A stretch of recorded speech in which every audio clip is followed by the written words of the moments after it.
Welcome back guys to another video of class 11th accountancy chapter number 3rd accounting equation. In our previous video we have discussed the theoretical part of accounting equation. हमने देखा था पिछली video में कि अगर accounting equation बनाते हैं तो कौन से वाले ट्रांजेक्शन से क्या इफेक्ट पड़ सकता है. आज हम जो है उसका न्यूमेरिकल क्वेश्चन करने वाले हैं ताकि आपको और अच्छे से क्लियर समझ में जाए. क्वेश्चन आपकी बुक का ही होगा, क्वेश्चन नंबर फर्स्ट एनसीईआरटी का, जो आप आपकी स्क्रीन पर देख सकते हो. तो क्वेश्चन हमारे पास, प्रिपेयर अकाउंटिंग इक्वेशन, जिसमें अलग अलग चार आइटम्स दे रखे हैं, चार ट्रांजैक्शंस दे रखे हैं. एक एक करके हम ट्रांजैक्शन पढ़ते हैं और फिर बनाते हैं. पहला ट्रांजैक्शन है, आपको सिर्फ कुछ नहीं करना है, आपको सिर्फ याद रखना है जब भी अकाउंटिंग इक्वेशन बनाने के लिए आती है तो आपको सबसे पहली चीज बनाना है वो है उसका फॉर्मेट. तो फॉर्मेट में आप क्या करोगे, क्योंकि एसेट्स वाले पोर्शन ज्यादा होते हैं लायबिलिटी के कंपेयर में, तो एसेट्स वाली साइड आपको रखना है बड़ी. ठीक है, तो एसेट साइड वाली बड़ी रखना है. तो उसके लिए क्या करोगे, पहले वाली जो साइड रहेगी आपकी उसमें थोड़ी सी जगह आपको छोड़ना है ट्रांजैक्शन के नाम के लिए.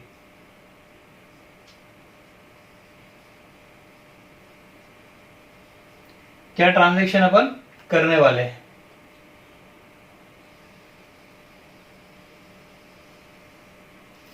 फिर आएगा यहां पे आपका वो है एसेट साइड. एसेट साइड आपकी आएगी पूरी. थोड़ी इसके लिए स्पेस ज्यादा छोड़ना है हम लोग को.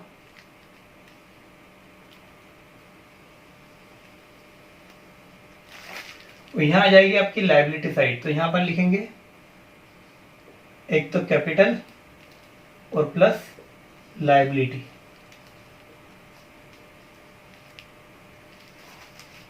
ये आपका फॉर्मेट रहेगा, ट्रांजैक्शन, एसेट्स, कैपिटल, लायबिलिटी. अब यहां एसेट्स के अंदर सब डिवीजन बटेगी कैटेगरी, इसी प्रकार से लायबिलिटी के अंदर भी सब डिवीजन की कैटेगरी बढ़ती है. देखते हैं, अपन क्वेश्चन करते जाते हैं. वन बाय वन हम लोग क्वेश्चन सॉल्व करेंगे और इसको एक एक करके लिखते जाएंगे कौन सी चीज वो है. पूरा क्वेश्चन पढ़ने की जरूरत नहीं है आपको, सिर्फ एक एक स्टेप पढ़ो आप. पहला आइटम था हमारे पास, वो था Harsha started business with cash 2 lakh rupees. Harsha ने कैश देकर, मतलब कैश के साथ में बिजनेस शुरू करा. तो ट्रांजैक्शन क्या हो गया, स्टार्टेड बिजनेस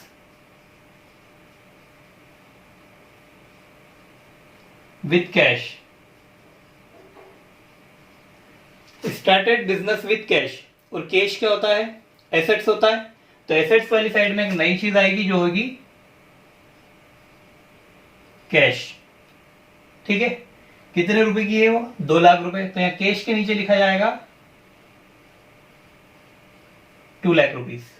ठीक है, और कुछ अभी नहीं है. और हमें पता है कि जब बिजनेस में कोई सी चीज स्टार्ट की जाती है, जब बिजनेस में कोई पैसा लगाया जाता है स्टार्टिंग में, शुरू करने के लिए जो भी अमाउंट लगा रहे हैं, जो भी प्रॉपर्टी लगा रहे हैं, तो वो आती है कैपिटल. तो कैपिटल में भी क्या हो जाएगा आपका, ये 2 लाख रुपए प्लस हो जाएंगे. दोनों बराबर बराबर है, इधर भी 2 लाख, इधर भी 2 लाख. ठीक है, ये लाइन खींची अपना ने, ये दोनों बराबर हो गए आपके. अब सेकंड वाली देखते हैं, purchased goods from Naman for cash. अब यहां पर उन्होंने क्या बोला, परचेज्ड गुड्स फ्रॉम नमन, नमन से सामान खरीदा. अगर सिर्फ इतना ही लिखा होता कि नमन से सामान खरीदा तो यह माना जाता कि नमन से उधार सामान खरीदा गया है. ठीक है, लेकिन इन्होंने आगे क्या लिखा, नमन फॉर कैश. अगर ये फॉर कैश नहीं लिखा होता तो हम ये मानते कि नमन से उधार सामान खरीदा है, लेकिन इन्होंने लिख दिया है फॉर कैश.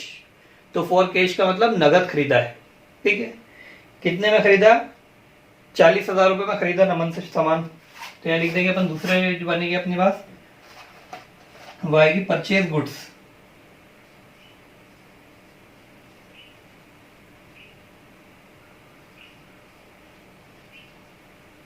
अब गुड्स खरीदे तो गुड्स को किस में लेते हैं अपन, स्टॉक में. तो स्टॉक भी क्या, एसेट्स. तो कैश के बाद आएगा अगला आइटम जो हमारे पास, वो होगा स्टॉक.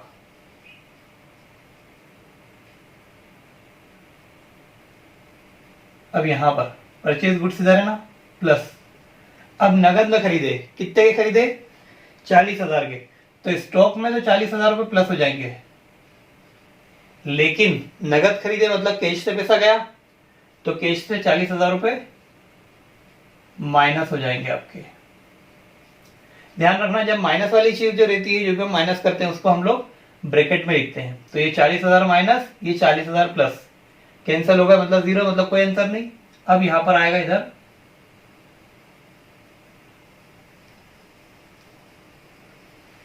इस टाइप से कर दो एडिटिंग इसकी। न्यू इक्वेशन क्या आएगी आपकी,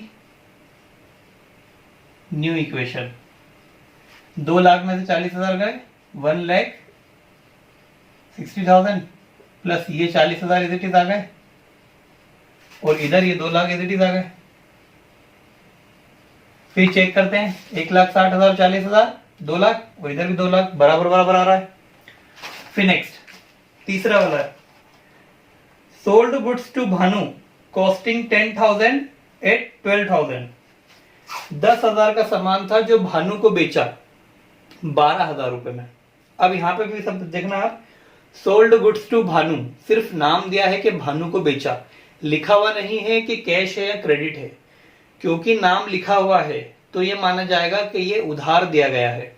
ठीक है, नाम लिखा हुआ है भानु, तो ये मान लिया जाएगा कि ये उधार दिया गया है। अगर सिर्फ इतना लिखा होता सोल्ड गुड्स, बस नाम भी नहीं दिया होता, तो ये माना जाता है कि ये कैश है। तो ये बहुत इंपॉर्टेंट चीज है अकाउंट्स के अंदर, कि आपको ये भी पता करना है कि ट्रांजैक्शन कैश में हुआ है या फिर क्रेडिट पे हुआ है। तो आप ये चेक कर लो कि अगर किसी व्यक्ति का या किसी कंपनी का नाम दिया है और लिखा नहीं है कैश है या क्रेडिट है, तो ये मानना पड़ेगा कि वो क्रेडिट है, क्योंकि उस व्यक्ति का नाम दिया हुआ है। और अगर व्यक्ति का नाम नहीं दिया, सिर्फ ट्रांजैक्शन दिया कि माल बेचा, सोल्ड गुड्स, परचेज्ड गुड्स, और कुछ भी जानकारी नहीं है इसके अलावा, तो ये माना जाएगा कि वो कैश में है, इसलिए कोई जानकारी नहीं दी। ठीक है, तो ये लिखते हैं हम इसको, सोल्ड गुड्स टू भानु, तो ये लिख देते हैं सोल्ड गुड्स टू भानु। ठीक है, अब माल बेचा, कितने का बेचा, 10,000 का बेचा। 10,000 तो स्टॉक में से कम हो जाएंगे। ठीक है, अब कितने में बेचा, 12,000 में बेचा। क्या 12,000 रुपए आ गए आपके पास, अभी नहीं आए, उधार दिया है माल, तो 12,000 रुपए हमारे पास कैश में नहीं आए हैं। लेकिन हम जिसको उधार माल बेचते हैं वो कहलाता है डेटर, और वो होती है हमारी एसेट्स। तो अब एक और नया कॉलम जुड़ेगा एसेट्स के अंदर, वो है डेटर नाम का। तो यहां पर हम प्लस करेंगे डेटर, और ये यहां पर प्लस हो जाएगा इधर साइड इस ट्रांजैक्शन के सामने। प्लस कितने में बेचा, 12,000 में बेचा। अब यहां तो अंतर आ रहा है, इधर 10,000 इधर 12,000, 2,000, तो 2,000 का फायदा हुआ, हमें माल बेचा तो हमने। तो फायदा हमेशा प्रॉफिट काय में लिखाएंगे, कैपिटल में ऐड होगा, और लॉस है तो कैपिटल से माइनस होगा। तो यहां पर हम प्लस कर देंगे 2,000 रुपीज। ये हमारी एक साइड भी कंप्लीट हो गई है। अब फिर से न्यू इक्वेशन आ जाएगी,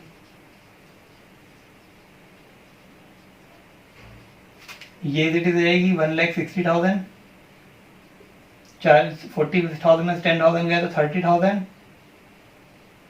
ये 12,000, और ये हो जाएगी 2,02,000। ठीक है, ये हमारी इक्वेशन बराबर बराबर हो गई। 160 प्लस 30 190, 190 प्लस 12,000 2,02,000, उधर भी 2,02,000 आ चुका है। फिर नेक्स्ट देखें हम चौथी देर की फोर्थ वाले हमारे पास, बॉट फर्नीचर ऑन क्रेडिट, उधार फर्नीचर खरीदा, फर्नीचर लेकर आए, उसके पेमेंट नहीं करा है, बॉट फर्नीचर ऑन क्रेडिट। अब यहां पे देखें हम, बॉट फर्नीचर, क्या नगद खरीदा, नहीं खरीदा नगद तो पैसा गया ही नहीं। ठीक है, क्या फर्नीचर स्टॉक है, नहीं, फर्नीचर एसेट्स होती है। तो एक नई एसेट्स जुड़ेगी फिर से यहां पे अपने पास, वो होगी फर्नीचर। अब फर्नीचर कितने की है, तो यहां पर जोड़ दो अपन, प्लस 7,000 रुपीज की फर्नीचर थी हमारे पास। ठीक है, अब ये क्योंकि उधार खरीदी है, उधार खरीदी है मतलब हमें पैसे चुकाना बाकी है, हमें इनको पैसे देना है। तो हमें पैसे देना है मतलब कि ये हमारे क्या हो जाएंगे, क्रेडिटर। क्रेडिटर वो व्यक्ति होता है जिससे हम कुछ सामान उधार खरीदते हैं। तो लाइबिलिटी है पैसे चुकाना, तो यहां पर एक नई कॉलम जुड़ जाएगी आपकी, वो होगी क्रेडिटर नाम की, क्रेडिटर्स। तो यहां पर प्लस हो जाएंगे 7000, ये 7000 इधर प्लस होगा, 7000 उधर प्लस होगा।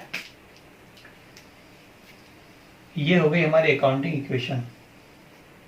न्यू इक्वेशन निकालते हैं।